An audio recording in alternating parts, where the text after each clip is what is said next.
My background in the martial arts started when I was 7 years old. My father's Greg Morris from the original Mission Impossible series.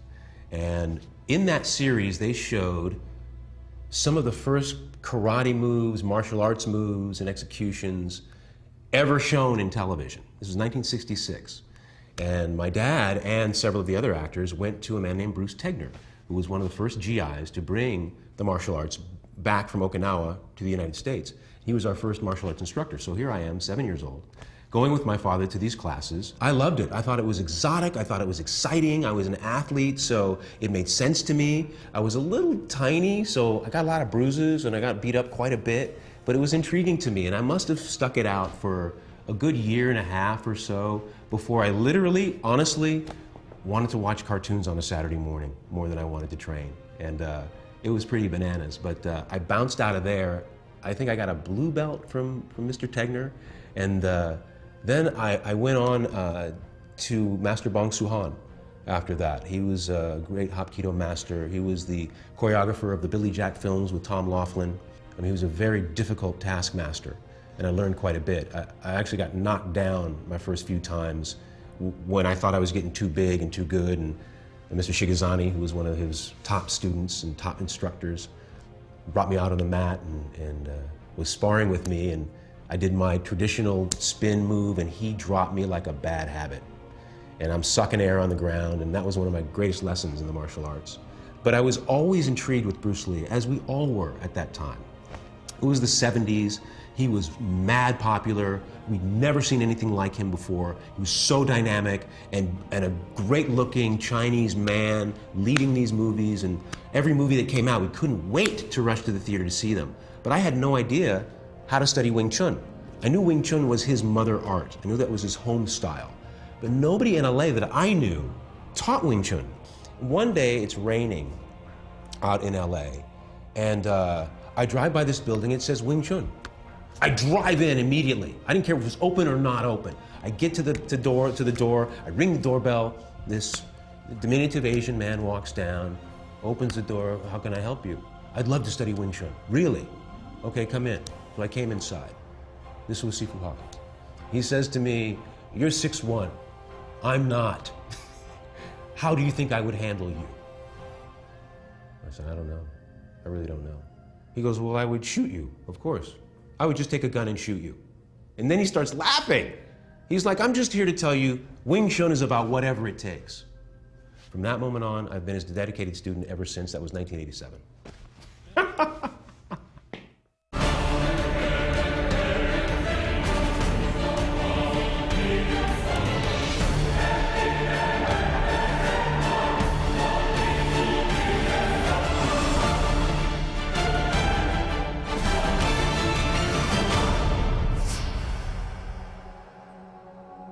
Well, I'm very happy that they're doing the Ip Man movies.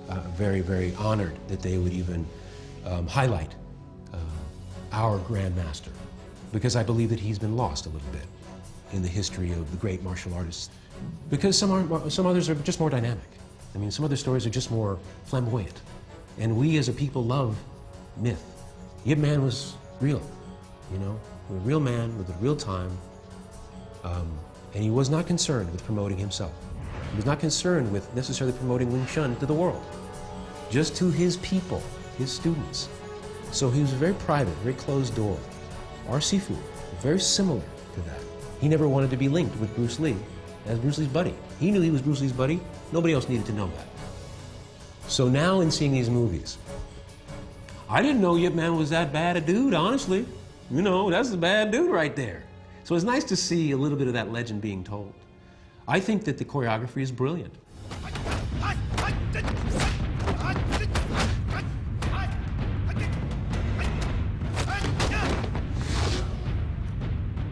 I think it is Donnie Yin's best film, you know, as an actor and as a martial artist, because I'm privy to that particular system.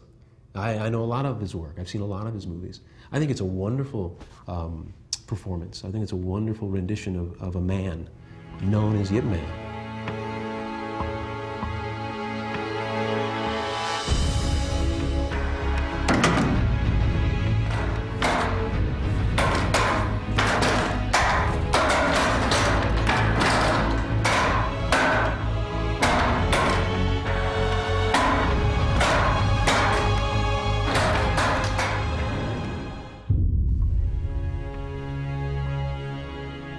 I can explain the lineage to the extent that I know it.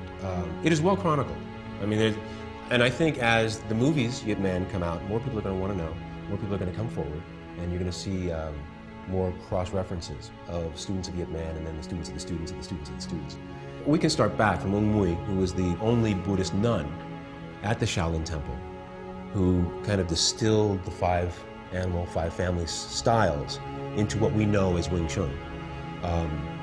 She left the temple, was one of the few to escape when it was destroyed one of many times.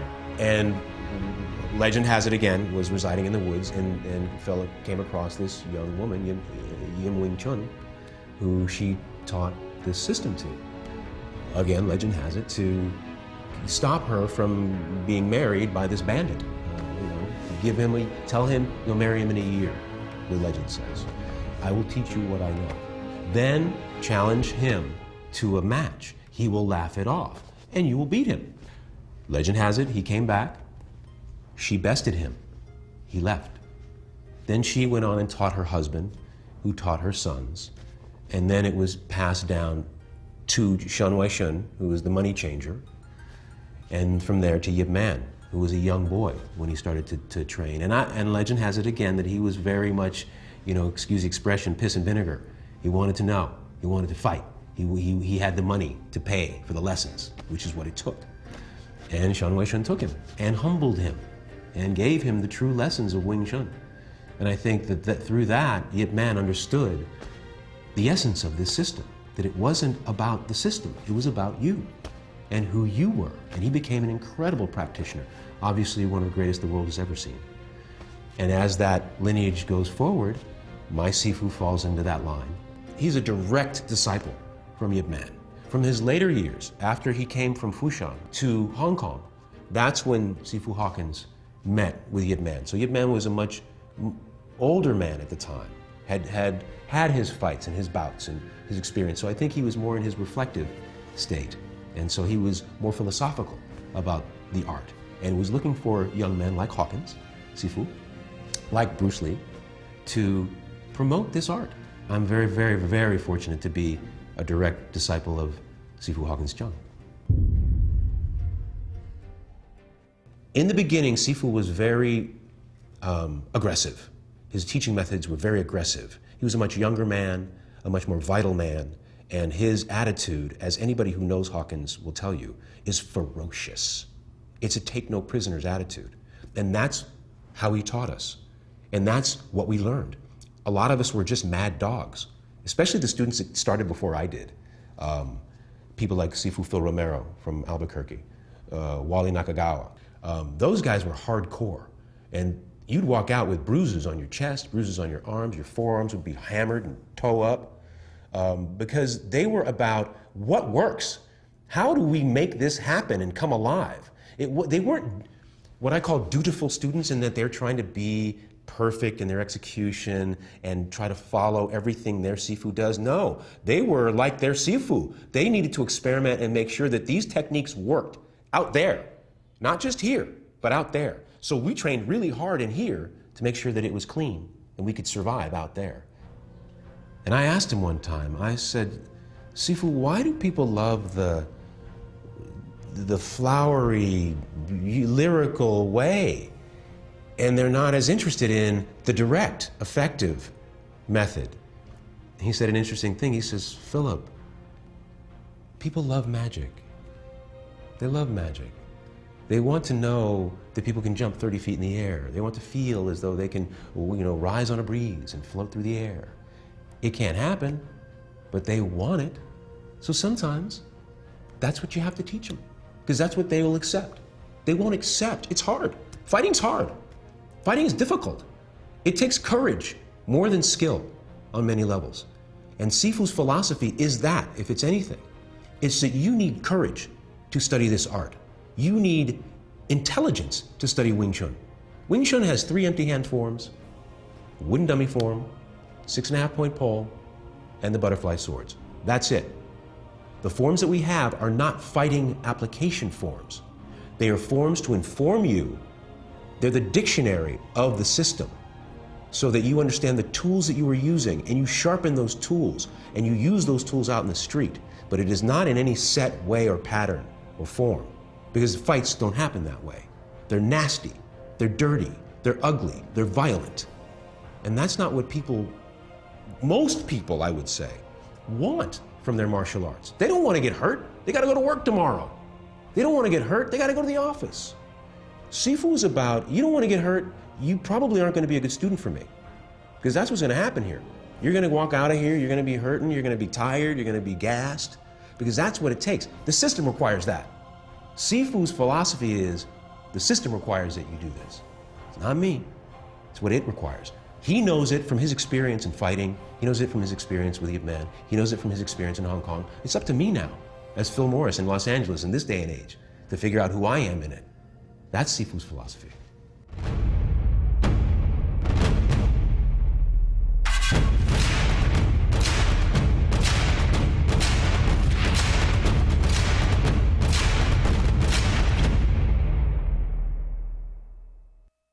I can speak on the relationship between the great Grandmaster Yip Man and Sifu Hawkins to an extent.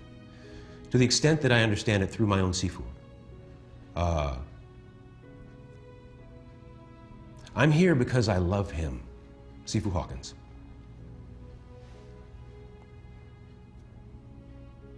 He's taught me a great many things in my life. Beyond martial arts. Excuse me. I truly feel that that's the way he felt about Yip Man. Yip Man taught him as a man, as a student of great ability, yes, but a student who was a man and had a life to live. So that his relationship with Yip Man, I believe, is very similar to mine with him. Like a father figure in a way, but a tough father figure. And I think that they related to each other on an intellectual level, both very proud of their Chinese heritage. Yip Man loved that Sifu and Bruce Lee and Wang Chunlong and William Chung went out to fight on rooftops and to pit their skill against others. I think Yip Man adored those guys for that.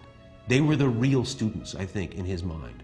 And Sifu stayed and humbled himself to complete the system under Yip Man. You know, that was his only Wing Chun instructor.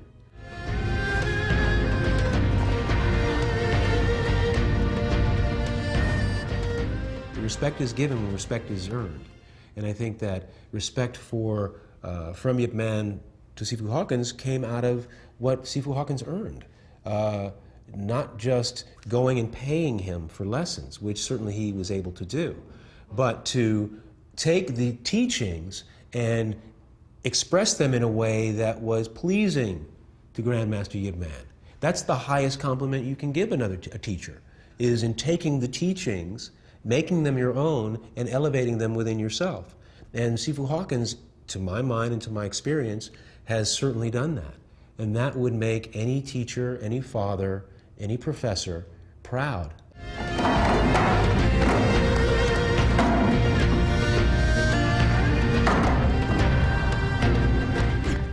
Well, Sifu has two sides to his personality, as he has two sides to his martial arts expression.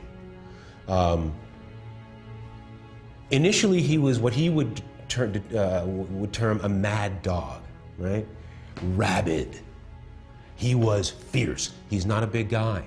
He had to be, to kind of overcome the physical limitations when he came up against a bigger opponent.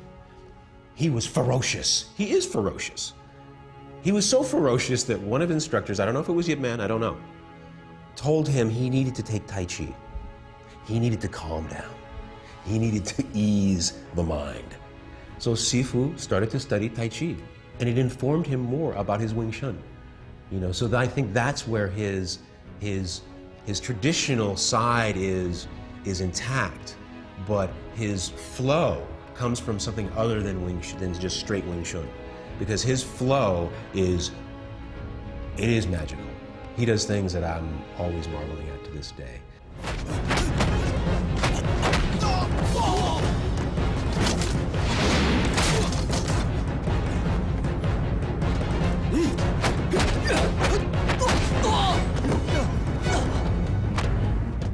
I believe that Yip Man was very particular about who he taught.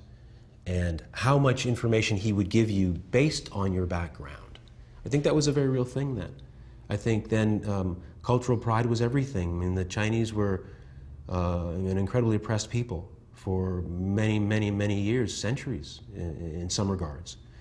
And so when they developed their martial arts, it became a source of proprietary stakes. This is ours. This is what we use to survive against y'all. You know what I'm saying? So, and I get that. I get it. I'm very culturally proud. So I understand and I respect it. And I think that Yip Man definitely had that going on. It may have been some of the reason why Bruce wasn't taken as firmly into the fold later, because he was open and he was diverse and he understood that he had to be inclusive. The world is an inclusive place. So I want to include these things. It informs me about me. Sifu Hawkins is similar to Bruce Lee. I think he's probably a bit of a hybrid between Bruce Lee and Yip Man, because Sifu's a very, very culturally proud man as well. So yeah, I think they're discerning more than they're biased. They discern, you're worthy of what I have. What I have is a gift. I'm not just going to give it to anybody. You have to be worthy of it. And I think here in this studio, that's no different. Doesn't matter if you're Chinese or Japanese or Korean or black or Asian or whatever. If you're deserving, if you've shown the capacity to learn what I'm putting down, I'll give you some more. And if you're not, it doesn't matter if I give it to you or not. You won't be able to do it. The teachings that Yip Man presented to Sifu Hawkins, we all have seen. Sifu stands on no ceremony. There are no secrets. It wouldn't matter if he told them to you. The question, as he always says, is, can you do this? I can give everything to you.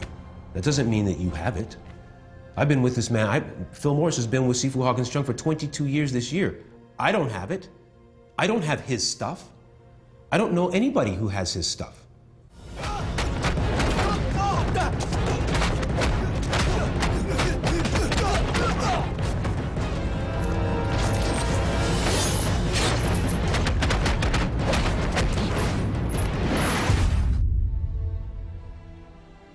The matches that we know as the rooftop matches are real. It's not legend, it's not myth. They actually happened. And they were for a very salient purpose, and that's to find out what worked, what didn't work. How do we approach a Choi Li foot guy? How do we approach a Western boxer? How do we approach it with our skills?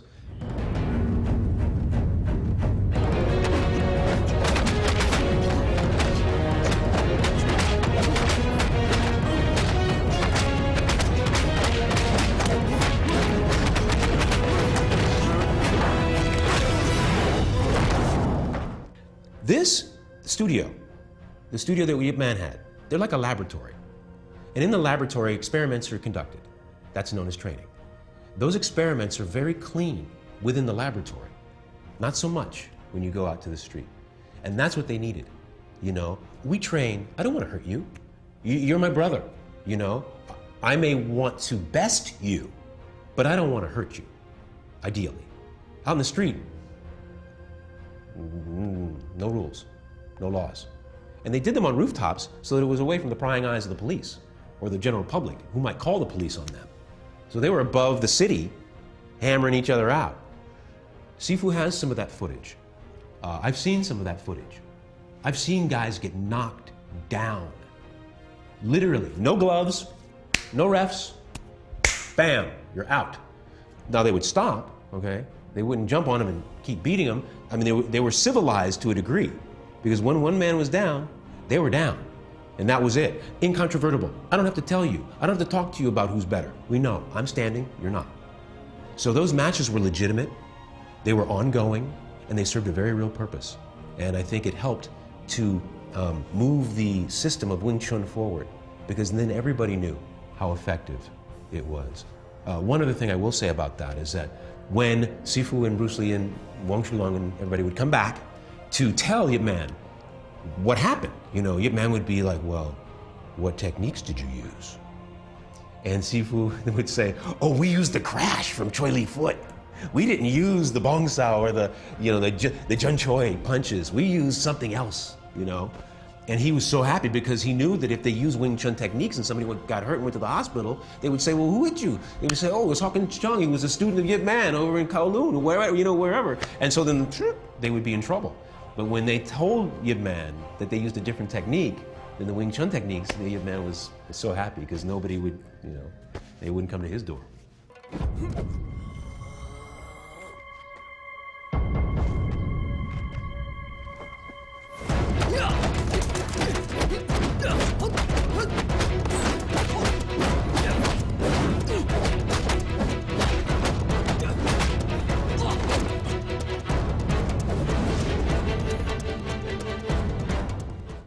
Sifu Hawkins loved Bruce Lee, loved him like a brother, loved him like a brother.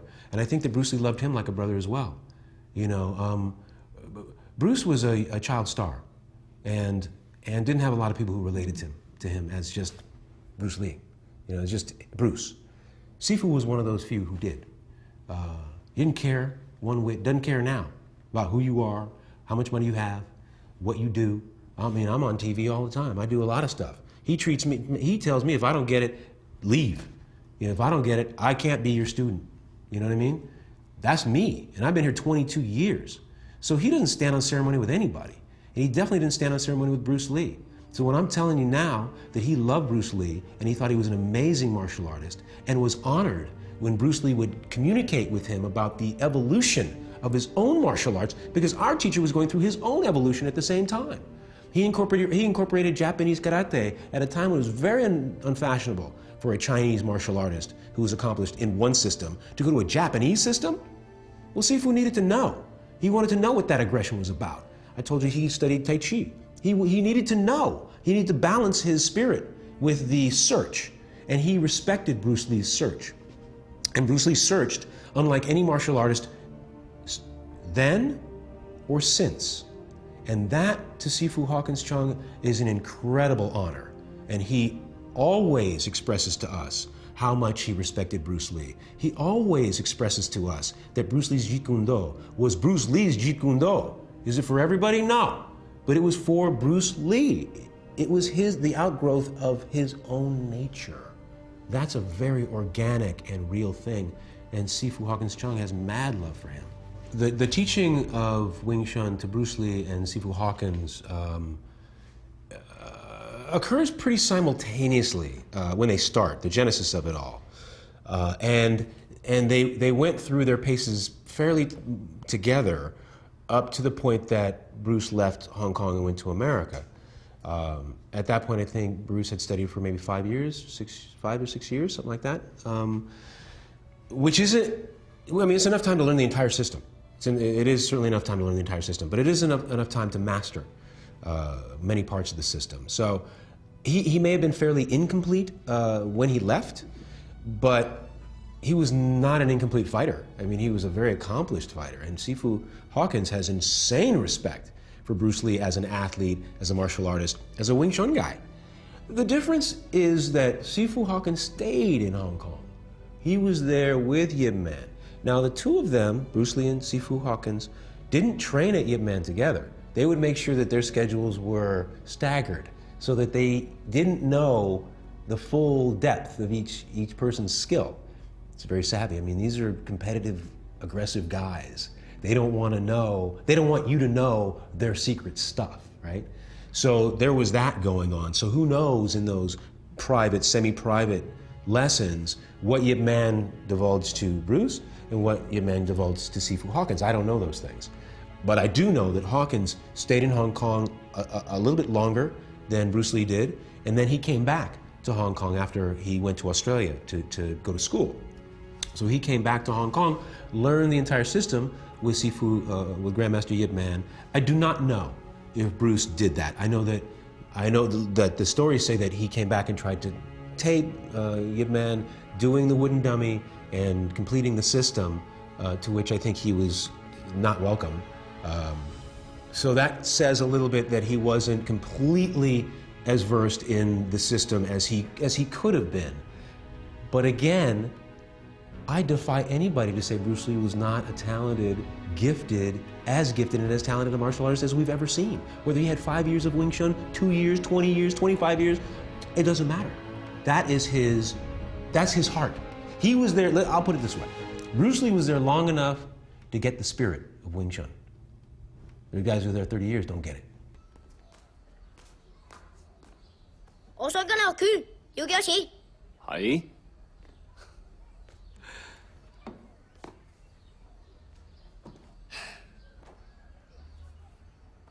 你叫咩名啊？我叫李小龍。哦，你咩事幹想學拳啊？見到唔順眼嘅人，我就要打佢。咁架勢？ Now, I don't know if Bruce Lee stood outside the Chun and turned students away, saying that Yip Man was not feeling well, and then, you know, like, cool, got him, and then went inside and learned some stuff. But I wouldn't put it past him. You know, that's a clever guy. Let me tell you something. Anybody who learns Wing Chun up to a point has got to be real clever. They have got to be savvy, or else you're just going to bone out. The system doesn't hold it for you if you don't bring something to it yourself. Obviously, Bruce Lee and Sifu Hawkins brought a lot of their own individual character to it. If that was Bruce Lee's character, which I understand it was, I would tend to think that story is probably true on many occasions. You know, so and good for him. If those are the tricks of his trade and they fell for it, bad for them, good for him. 等你大個啲，再翻嚟揾過我啦，嚇。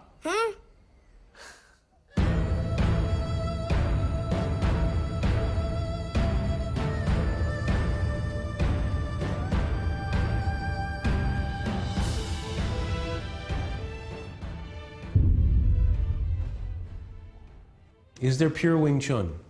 Sure, in a book. Is there pure Wing Chun? Sure, in philosophy. Is there pure Wing Chun in the street? No such animal. The street will not allow you to be pure. The street encourages you to get dirty. And in that, the best Wing Chun students that I've seen are the ones that are willing to get dirty. Do they know the technique purely? Sometimes. Sometimes. But the best are the ones who can apply it effectively. And that's what our Sifu has done. That's what the greatest martial artist that we've ever known, Bruce Lee, did. I trained years and years and years and years to do it Sifu's way. Well, I'm not 5'4" and 110 pounds. I'm 6'1", 180. So as soon as I got that I couldn't scrunch myself into this little ball to imitate him, I started to become myself. And then the system buoyed that evolution in me. I was like, oh, wow, that's what that means. Oh, my goodness, that's how that's supposed to be executed. Because I was executing it on my level, with my skills, with my dimensions, with my physicality. The system allows for that. That's why it doesn't teach you how to fight in the forms. That's why it doesn't lock you into a predisposed mentality. Sifu Hawkins says to me, Philip, I do not know how to fight until I am fighting. I do not hold in my head that you do this, I do that, you do that, I do this, you do this, you do this. No. What if I'm wrong? Then I get beat. So I allow for there to be nothing. You ask me a question, I answer that question with the tools of Wing Chun, the way I know them. I ask you enough questions, can you answer those? Possibly not. So the limit of your knowledge breaks off at the point you can no longer answer those questions.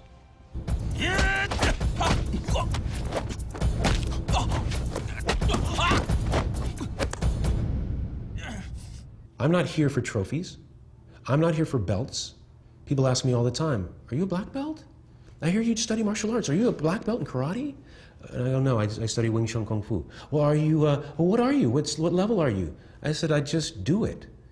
I've taught people, so some might consider me a Sifu. I don't. I'm just I'm a rank and file member of the system, man. I'm trying to learn today a little bit more than I learned yesterday. That's how I approach this system.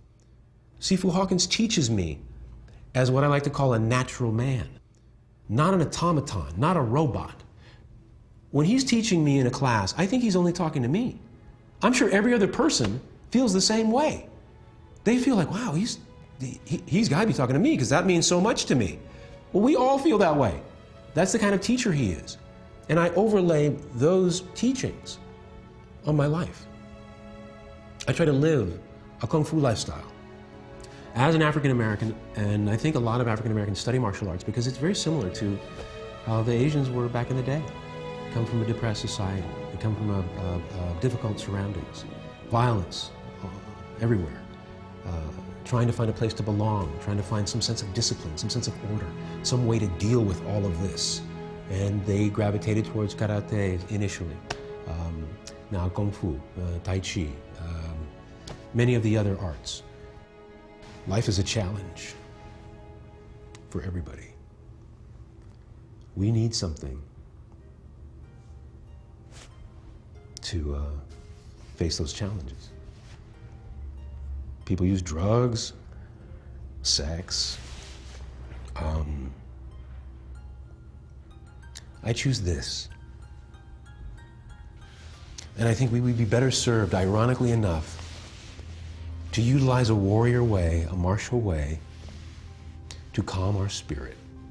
Then we would understand that violence doesn't solve any. I train this for my spirit. I try to be a better husband daily. I try to be a better father daily. I try to be a better actor daily, using the precepts that this man has taught me. He truly is my father on those levels. So the teachings that I have learned, the lessons that I have learned here, as adept physically as I may be, and I'm no more adept than any other Wing Chun stylist, where I might have a leg up is that my teacher has given me lessons based on life, not just based on fighting, not just based on my opponent being another man or another aggressor, but on my opponent maybe being that audition I have that day. My opponent being the problem that my daughter brings me when she is having difficulty with a guy she's dating. Or that my son might bring me because he's having difficulty starting his business. Or that my wife might bring me because she has had difficulty during that day. I try and empty my cup to understand their spirit. And it informs me about my own. When I practice, it informs me about me. It tells me the level that I have reached and where I need to go. And isn't that our life?